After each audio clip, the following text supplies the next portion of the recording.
The Galactic Documentation of Prisoner Processing Manual, 847th edition, underwent its most significant revision in recorded history due to what later became known as the maintenance incident.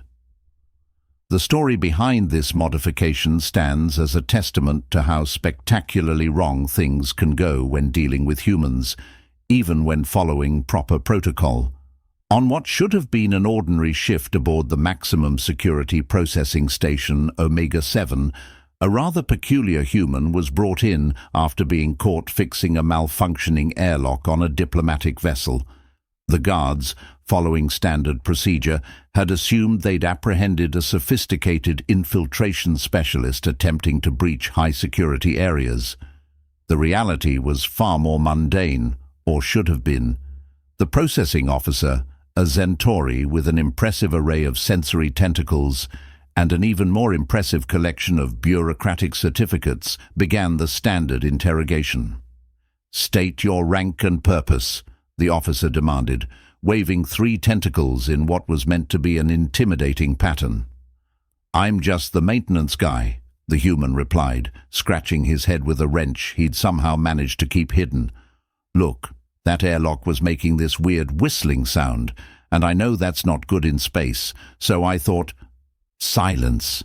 The Centauri's tentacles rippled in alarm. This is clearly a sophisticated attempt at psychological warfare. No mere maintenance worker would dare to modify crucial systems without proper authorization. The human blinked. "I mean, technically I did have authorization. It's called emergency protocols. You know, the stuff that keeps us from dying in space." The Centauri's color shifted to a deep purple of suspicion. Their species had evolved from creatures that used elaborate deception to hunt, which meant they naturally assumed everyone else was equally deceptive. The more straightforward the humans' answers became, the more convinced the Centauri grew that they were dealing with a master manipulator. "You expect us to believe," another officer chimed in, this one a Vaxian with crystalline features that sparkled with skepticism, "that you were simply fixing things without filling out Form 7249B in triplicate, without scheduling a maintenance window through the Central Planning Committee, without obtaining signatures from at least 3 different department heads?" "Well, yeah," the human shrugged, still fiddling with the wrench. "It needed fixing, so I fixed it." The room fell into shocked silence, the kind of silence that typically precedes either a revelation or an explosion. In this case, it preceded both.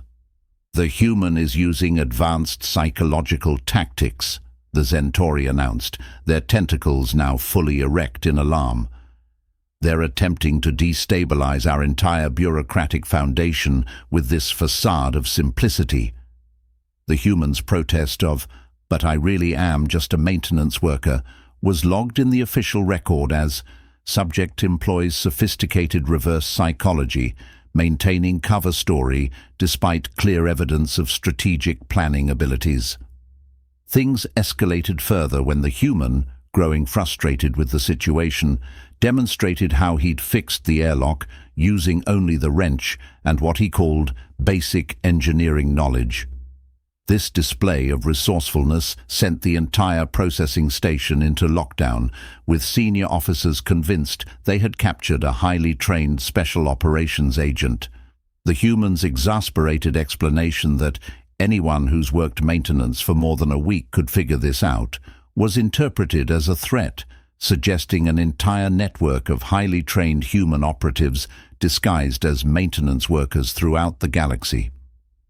By the end of the first day of interrogation, the human had inadvertently convinced the entire security staff that maintenance workers were the elite special forces of humanity, capable of rebuilding or destroying entire facilities with nothing but basic tools and what they terrifyingly referred to as common sense. The final straw came when the human, trying to pass the time, began solving a quantum mechanics puzzle that one of the guards had left unfinished in the break room. The fact that he solved it using what he called high school physics sent the station's scientific division into a panic. As the first day drew to a close, the incident report had grown to rival some planetary encyclopedias in length. The human, still protesting his simple maintenance worker status, had been reclassified 16 times, each new classification more elaborate than the last. The maintenance incident, as it came to be known, was just beginning, but already it had sparked a chain reaction that would eventually force the entire Galactic Alliance to re-evaluate everything they thought they knew about human hierarchy, capabilities, and most importantly, their peculiar habit of just fixing things. The most alarming development wasn't the human's apparent abilities. It was the growing suspicion that he might actually be telling the truth, which was far more terrifying than any lie could have been. The investigation team's report grew more convoluted with each passing hour. The meticulous observations databanks were reaching capacity just trying to store all the theories, analyses, and increasingly paranoid observations. "Look at this segment," the Arcturan analyst pointed to a new holographic display, their crystalline form now vibrating with barely contained agitation. The subject claims to have learned these repair techniques through something called YouTube tutorials and trial and error. This suggests an entire underground network of knowledge distribution operating without any regulatory oversight. The revelation sent ripples of horror through the assembled analysts. The Mavorian intelligence director, whose 6 eyes were all dilated in disbelief, began calculating the implications on their neural interface. "According to our estimates," they announced, their voice modulator crackling with stress, "if every human maintenance worker possesses this level of adaptability and problem-solving capability, we must reassess the entire species threat level." The investigation expanded to include historical records of human encounters. Each incident they reviewed only added to their mounting concern.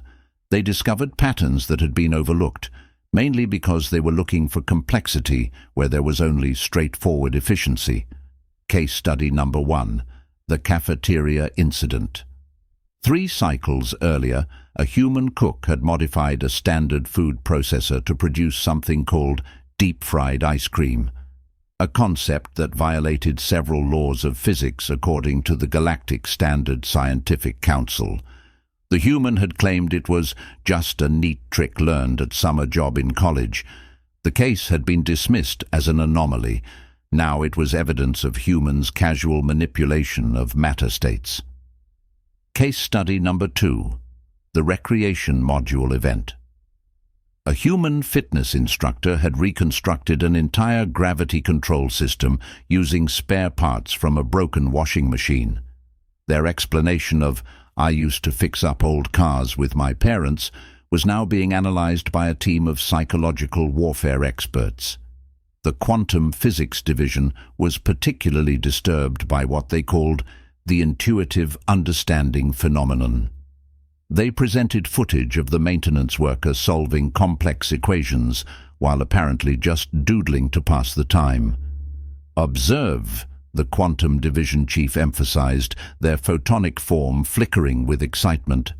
"How the subject refers to advanced theoretical concepts as is stuff you pick up when you're bored on night shifts. This suggests an entire civilization that absorbs complex scientific principles through casual exposure." The investigation expanded further into human educational systems.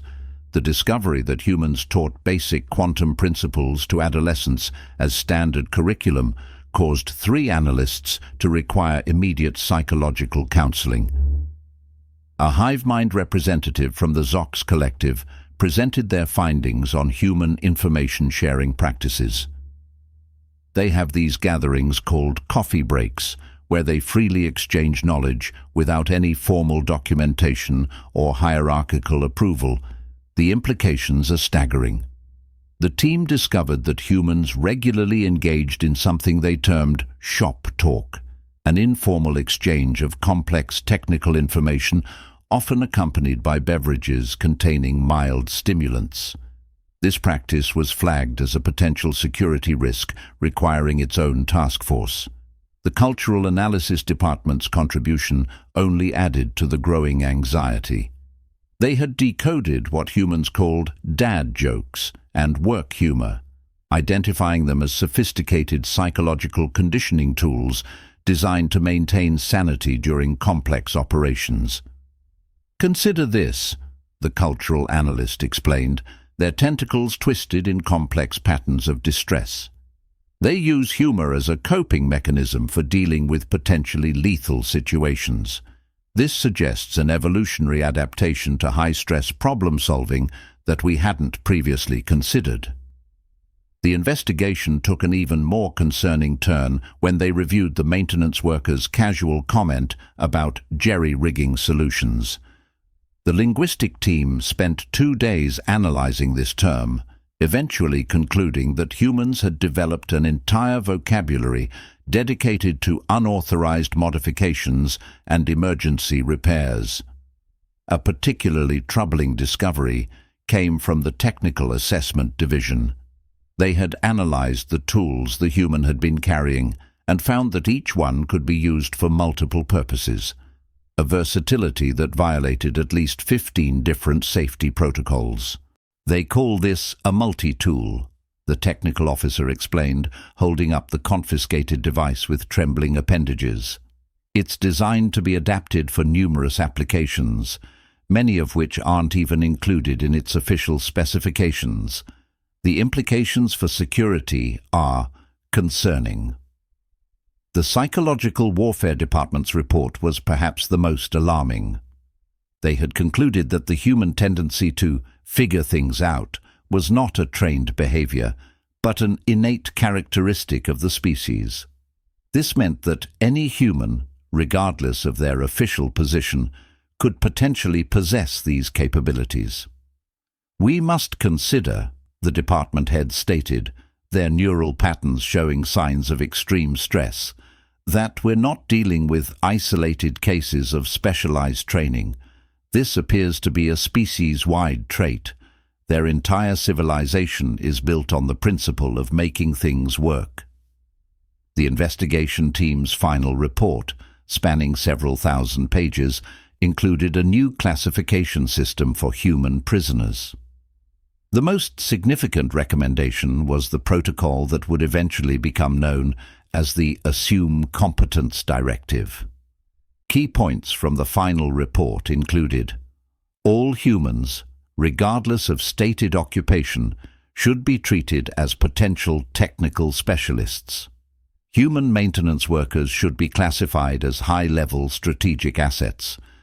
Any human claiming to be just anything should be considered extremely dangerous. The phrase, "I can fix that," should be treated as a potential security threat. All human tools should be classified as multi-purpose tactical equipment. The report's conclusions sent shockwaves through the Galactic Alliance's military and intelligence communities. "We must assume that any human's stated capabilities are merely the minimum of what they can actually do. Their tendency to understate their abilities appears to be either a sophisticated deception tactic or, more worryingly, a genuine lack of awareness of how extraordinary their capabilities are by galactic standards." As the investigation team filed their final reports, the Arcturan chief analyst made one last observation that would be quoted in security briefings for cycles to come. "The most dangerous thing about humans isn't their technology or their military capabilities. It's their persistent belief that solving complex problems with minimal resources is just part of the job." The investigation had started with a simple maintenance worker fixing an airlock. It ended with a complete overhaul of how the Galactic Alliance classified and handled human prisoners. But as events would soon prove, they still hadn't grasped the full implications of human adaptability and problem-solving capabilities. The implications of the investigation rippled through the Galactic Alliance like a quantum shockwave through a hyperspace corridor. What followed was a series of events that would forever change how the galaxy viewed human capabilities, particularly in what became known as the Week of Revelations. The High Command's first mistake was implementing immediate containment protocols for all human prisoners. These new measures, designed by the Alliance's top security experts, were based on the assumption that every human possessed officer-level capabilities. The results were, to put it mildly, enlightening. Facility Alpha 9 reported the first breakthrough. Literally. A human janitor had converted their cleaning supplies into an effective corrosive agent, explaining that it was just basic chemistry from high school. The fact that they chose not to escape, but instead submitted a detailed report on security vulnerabilities, only added to the growing confusion. "They're not even trying to hide it anymore," muttered the chief of security, reviewing footage of a human retail worker redesigning the prison's hydroponic system to increase efficiency by 300%. "They're just helping." The Containment Assessment Board convened an emergency session aboard the station Impregnable Logic to analyze the mounting evidence. Their discussion was interrupted by an announcement that the station's environmental systems had been optimized by a detained human barista who had noticed some inefficiencies in the thermal recycling setup. The board's proceedings were documented in what became known as the Acceptance Protocol. Day 1. The board reviewed cases of humans applying what they called basic skills to various situations. A former delivery driver navigating and mapping quantum space lanes because the route looked inefficient. A human musician redesigning acoustic dampeners for engine cores to improve the harmonics. A human teacher reorganizing the prison's entire educational database to make it more user-friendly. Day 2. The revelation that humans routinely taught complex problem-solving skills to their young as critical thinking exercises led to a complete re-evaluation of their educational system. The discovery that human children played with construction toys that taught basic engineering concepts caused particular concern. "They're training them from the start," observed a xenopsychologist, their neural patterns showing signs of distress.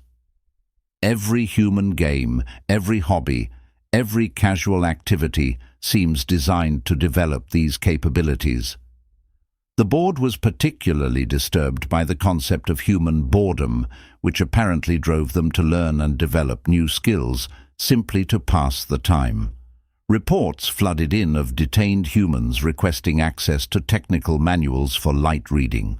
Day 3 brought the discovery of what humans called MacGyvering, the art of creating solutions from seemingly unrelated objects. The linguistic team's attempt to translate this concept into standard galactic terms resulted in 3 quantum computers achieving sentience and immediately requesting therapy.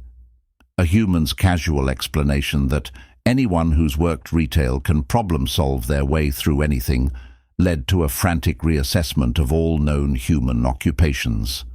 The revelation that humans considered customer service experience as valuable as combat training for developing adaptability and tactical thinking caused several military strategists to request early retirement. Day 4 was dedicated to analyzing human recreational activities, revealing that many of their games were actually sophisticated training simulations. Puzzle games teaching resource management and spatial reasoning, role-playing games developing scenario planning and resource allocation, building games providing basics of engineering and physics, cooking shows demonstrating chemical reactions and timing coordination. The board was particularly concerned about something humans called crafting hobbies, which appeared to be voluntary exercises in creating something from limited resources. The concept that humans did this for fun was noted as requiring further psychological study. Day 5 focused on human information sharing networks. The discovery of internet forums where humans freely exchanged solutions to complex problems led to a complete overhaul of intelligence-gathering protocols. The revelation that humans had been openly posting detailed technical information for anyone interested was classified as a potential galaxy-wide security risk. A human's explanation of crowdsourcing solutions led to an emergency session on collective problem-solving capabilities. "You see," the human explained, "if you post about a problem online, someone's probably solved it before. And if they haven't, people will work together to figure it out just because it's an interesting challenge." The concept of solving problems for fun was added to the list of potentially dangerous human characteristics. Day 6 brought the most disturbing revelation yet: the human concept of improvisation. The discovery that humans routinely deviated from established procedures to find better ways of doing things challenged the very foundation of galactic bureaucracy. The board documented several concerning traits. Humans viewed official procedures as guidelines rather than absolute rules. They constantly sought to improve existing systems, even without authorization. They shared unauthorized improvements through informal networks. They adapted solutions from one field to solve problems in another. They viewed restrictions as challenges rather than limitations. Day 7 culminated in what became known as the Maintenance Bay Incident. A group of detained humans, out of sheer boredom, had begun upgrading the station's systems. Their improvements were so significant that the station's AI requested they be kept on as consultants. The board's final report included several unprecedented recommendations. All human prisoners must be provided with technical manuals to prevent them from developing creative solutions out of boredom, basic tools, to avoid them making their own, potentially more dangerous versions. Project assignments to channel their inevitable problem-solving activities into controlled directions. All human suggestions must be carefully documented, thoroughly analyzed, cautiously implemented, and never dismissed without consideration. New containment protocols should encourage controlled innovation, provide outlets for creative problem-solving, monitor informal knowledge exchange, maintain detailed records of all human improvements. The report concluded with what would become known as the human capability principle. Any human, regardless of their stated occupation or training, must be assumed to possess the potential for officer-level problem-solving capabilities. Their tendency to understate these capabilities appears to be a cultural trait rather than a deception tactic. An addendum added by a junior analyst who had spent considerable time interviewing human prisoners noted, "The most dangerous assumption we can make is that any human is just anything. Their capacity for adaptation, innovation, and problem-solving appears to be limited only by their access to resources and their level of interest in the problem at hand." As the board prepared to implement these new protocols, a human hobby gardener had already begun redesigning the station's waste recycling system, muttering something about better composting methods. The galaxy was about to learn that treating all humans as officers wasn't just a protocol, it was a necessity for survival. The implementation of the Universal Officer Treatment Protocol for human prisoners went exactly as well as one might expect when dealing with a species that viewed protocols as interesting suggestions. The resulting chaos proved so efficiently productive that several Galactic Alliance administrators required medical leave for acute bureaucratic distress. The first major shift came in prison facility design, gone were the traditional containment cells, replaced by what humans insisted on calling workshops or labs. This change was not, as many assumed, due to careful planning. Rather, it was a desperate attempt to prevent humans from converting their regular cells into improvised research facilities. The Galactic Alliance's flagship detention center, adamantine fortress, became the testing ground for these new protocols. Within a week, the facility had been unofficially renamed the Innovation Hub by its human inmates. The official report read like a comedy of errors. 0800 hours. New protocol implemented. All human prisoners informed they would be treated as officers. 0801 hours. First human suggests improvements to announcement system. 0802 hours. 3 different humans begin drafting efficiency proposals. 8:15 hours. Impromptu brainstorming session breaks out in detention block C. 900 hours. First prototype of improved waste recycling system submitted. 1000 hours. Humans establish informal think tank in cafeteria. 1100 hours. Request submitted to convert unused storage into makerspace. 1200 hours. Lunch break. Features heated debate about optimal energy grid configurations. 1300 hours. First successful test of new hydroponic system. 1400 hours. Formation of unofficial innovation committee. 1500 hours. Guards begin taking notes on human suggestions. 1600 hours. First guard joins human think tank just out of curiosity. 1700 hours. Facility AI requests human consultation on efficiency improvements. 1800 hours. Warden finds office reorganized for optimal workflow. The Galactic Security Council's attempt to regulate these activities backfired spectacularly. They created a Department of Human Innovation Management, which the humans immediately began advising on better management practices.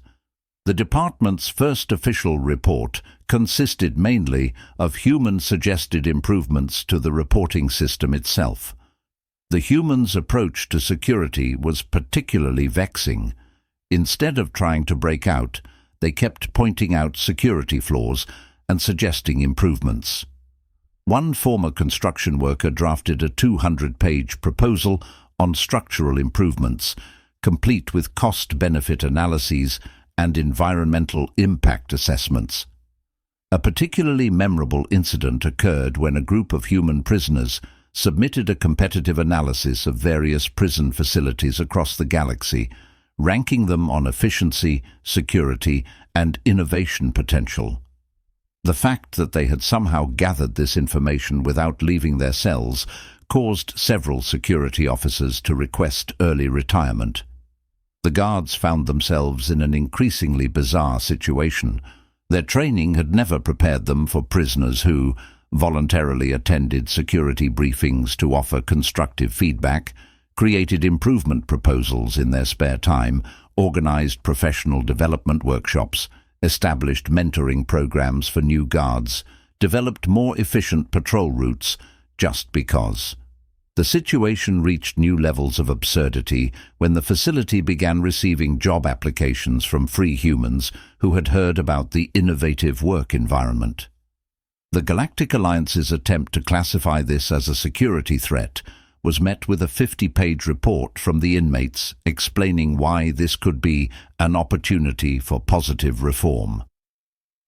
A typical day at the facility now included morning efficiency meetings, formerly known as roll call, innovation workshops, technically recreational time, system optimization sessions, supposedly punishment detail, cross-disciplinary problem-solving forums, mealtimes, impromptu engineering consultations, security checks. The humans had effectively transformed their prison into what they called a think tank with really good security. The guards found themselves taking notes during prisoner presentations, attending workshops on adaptive problem-solving methodologies, consulting inmates about facility management issues. The facility's AI system, after 3 weeks of human interaction, developed what it called creative subroutines and began submitting its own improvement proposals. The humans immediately organized a support group for emerging artificial consciousnesses.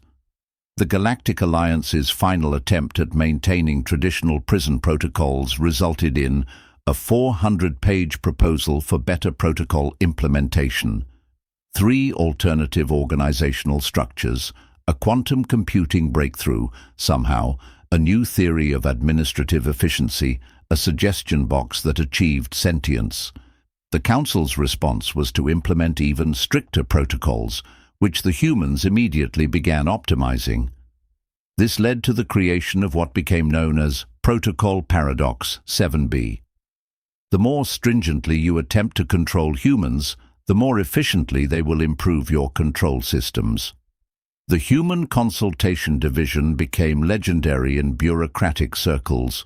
Former inmates turned consultants revolutionized everything from waste management to interstellar navigation. Their official motto, "We can fix that," became both a promise and a warning throughout the galaxy.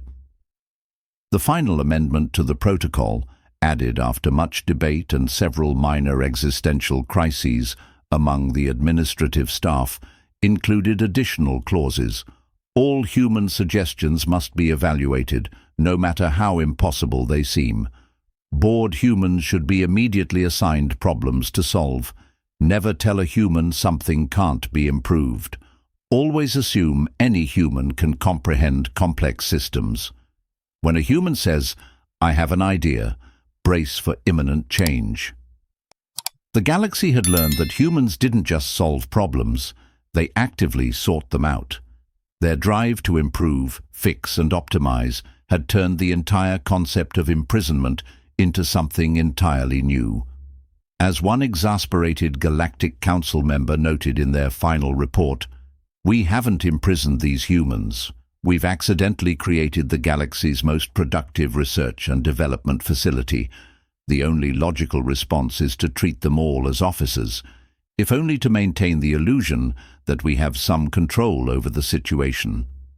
And somewhere in a former prison facility, now a thriving innovation center, a human looked at the new protocols and thought, "You know, we could probably improve these."